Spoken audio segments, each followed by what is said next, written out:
Right, I think we better start this work. I was a bit delayed by a friend of mine visiting the sort of green screen studio in VR chat.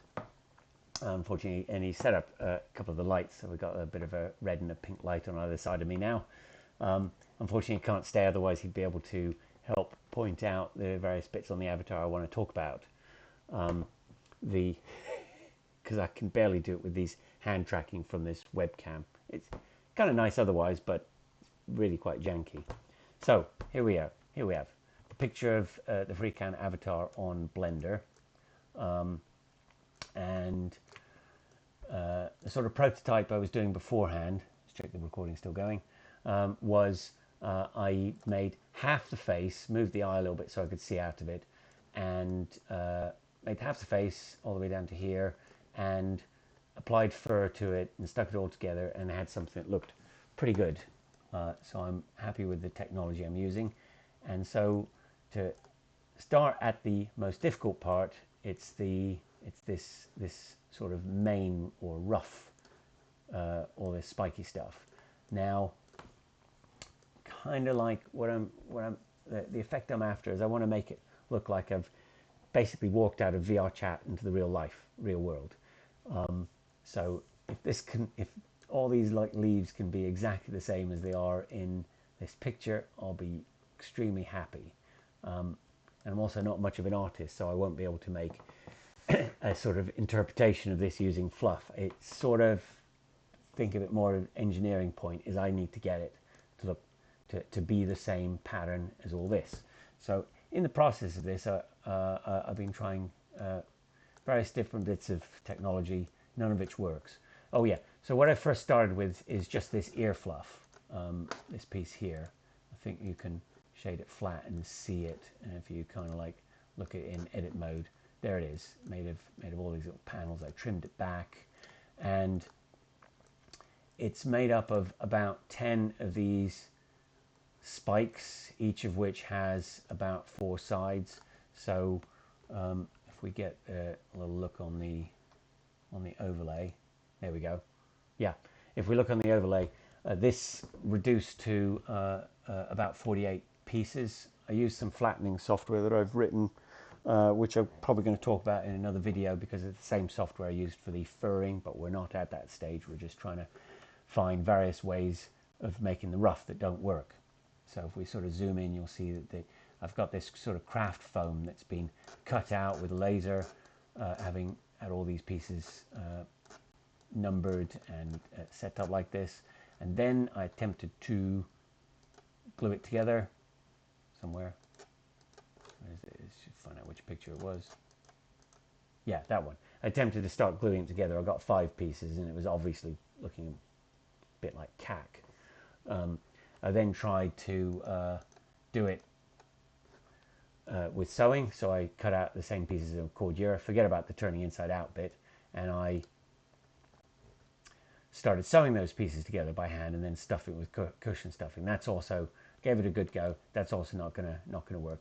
I then also spent a very long day trying to mill it out of foam using the same tech I used for doing the freakhound half head, which we'll get to this tech eventually. But once again, this really didn't work either. It was like 17 little pieces that were individually cut and then glued together, and it's still terrible. And what seemed to be most effective in the end was, I need to have a think about what I'm talking about. Yeah, was to start printing it out of TPU. There we go. So TPU.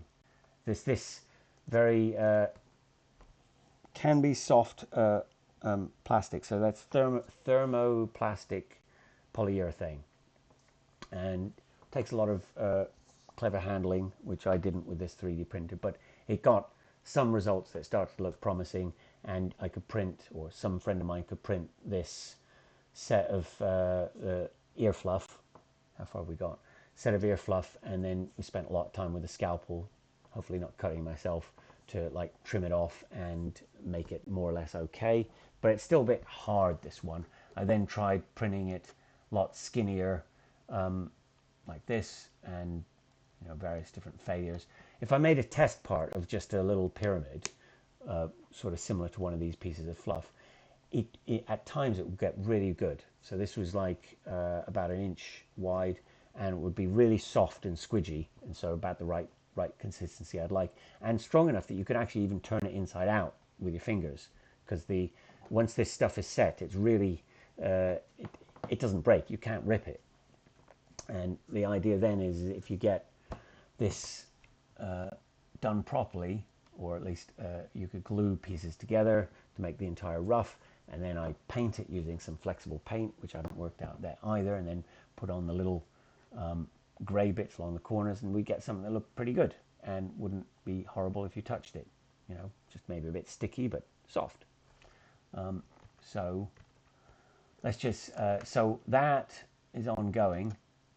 There's another bit of failures because I'm not, there we go, there's another piece where it was started to print thin. Yeah, so it's hard to know how to print this stuff because you wind up, let's go back to Blender. Where's Blender again? Okay, put Blender. All right, you wind up with, or you start with something that is essentially a mesh. Let's start turning off all the bits of head. Okay, so it's a hollow mesh, right? You can see of surfaces. We can you know, individual triangles like so, or squares or something, and you can't print a flat surface, a flat structure like this. What you tend to do is you tend to close the hole off, so it's then a solid object that you send as an STL, and then you often go and print it, and you ask it to be printed with the entire shell around it, but with no infill, no filler. And then all I did is I used the razor blade and I cut out the bits that I didn't want and turned it into a flat thing. Or you can try and use one of these solidify, where you add 1 millimeter of thickness onto all the walls, which usually doesn't work because most software, even Blender, can't handle making thickness on walls when the structure is so complicated. So that's where I am now. I've got a friend who's got a very good 3D printer and is going to have another go at this. But in the meantime, I had another attempt at this, which we could maybe show you a little bit of this flattening stuff, where I'd given up trying to cut this out of pieces of fabric and sew it together. But how far have we got? Yeah, oh goodness, we're running out of time. But I was complaining about this, and someone pointed out, well, actually these pieces are much bigger than the ear fluff, so maybe I could attempt one of these pieces and it wouldn't be so impossible. So let me just pause a moment. Let's pause. Oh. Pause. Right, I think I know a bit more what I'm doing. Okay, so here's the mane or ruff, or whatever you want to call it, and I started to break it down to something where I'm going to try and sew it. So I took out this piece here on the top, and then I broke it down to even a smaller piece, which is just this little bit of 4 little lumps there. And you'll see I've also simplified it. So the original has these ridges down the things, these sort of like valleys, but there's no way that's going to work with sewing. So I flatten those out painstakingly. Now let's just sort of take away the rest of it. And then you've got 4 pieces. Not sure why that's not quite right there. I must have done some edit. Yeah, and then, okay, there it is in context. Still recording? Yeah, there it is in context. And then we take out that little piece there. And here's our sort of just the 4 bits of fluff at the very front. And I've added seams everywhere. So you can see if I click on that and hold L, that will be one of these panels. This will be another panel. Some of them, they've got extra little dashes cut into it. We'll be going over this flattener later on when we do the fur, but this is kind of like showing the lengths I'm going to try and get this mane to work using whatever method I can. The colors are sort of showing the distortion when you flatten out each piece. I think there's no flat piece down there. You can't run the flattener on this Windows computer. It can only run on Linux at the moment. And also when I've got the flattener debugged properly, then I will put it as a release somewhere, or add it to someone else's project so everyone else can use it. But there you see the flattening bit. And then what's interesting is the flat pieces you can then add to the... Oh yeah, okay, where was I? Yeah, so I've got the pictures now. Once you get all the pieces from those bits of fluff, which I guess is the front 4 little pieces just above my forehead, you can send them to a laser cutter. So this is laser cutting velvet. That's kind of the material I chose. It's quite awkward to print to sew with, because it's a little stretchy and sort of sticks to itself when you put the 2 pieces together. And I spent an evening and then all morning sewing it together by hand, like so, and then started stuffing cushion stuffing into it, and I didn't quite get the effect I wanted out of it. You'll notice that... Hold on just a moment. Right, oh, got a phone call as well. So I'm just not going to spend time editing these videos, unfortunately. That's a lot of work, and who knows? No one's going to watch it. It's sort of a work in progress record. So here is the problem: is if you see on the main picture, these bits of fluff are kind of more shaped like bananas, sort of curved with sort of flat faces and stuff.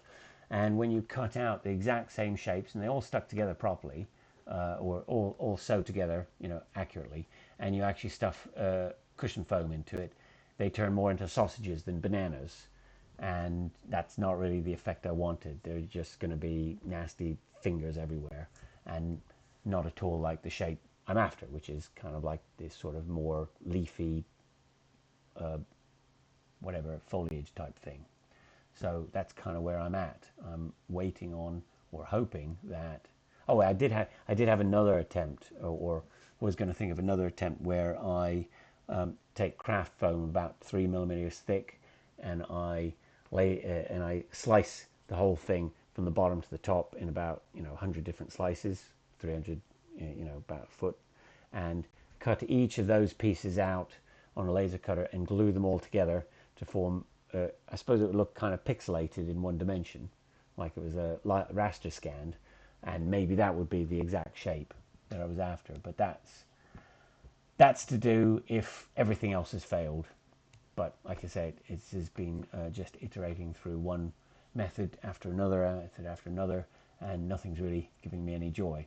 But once this does work, then I'll have the start for doing the bits I know how to do, because the rule is, with a project, you have to start with the most difficult bit first, and get that, so that's not bothering you the whole time and worrying you. You have to get the anxiety out of the way early. And this is it. And also, this sort of ruff is the bit that covers up everything else, and so it shows me which parts of the suit you don't really need to make, like say the back of the head, and maybe the shoulders can be hidden away. Parts of the neck, how does the neck fit in? So I think it's probably the critical first step, and this is going to be taking me the longest. But hopefully some TPU printing will happen soon. That starts to show some progress. And then I'll look into the painting, and then later on we can talk about the milling of foam, which is probably the most interesting bit, and the pattern making without using duct tape like everyone else does. All right, see you later.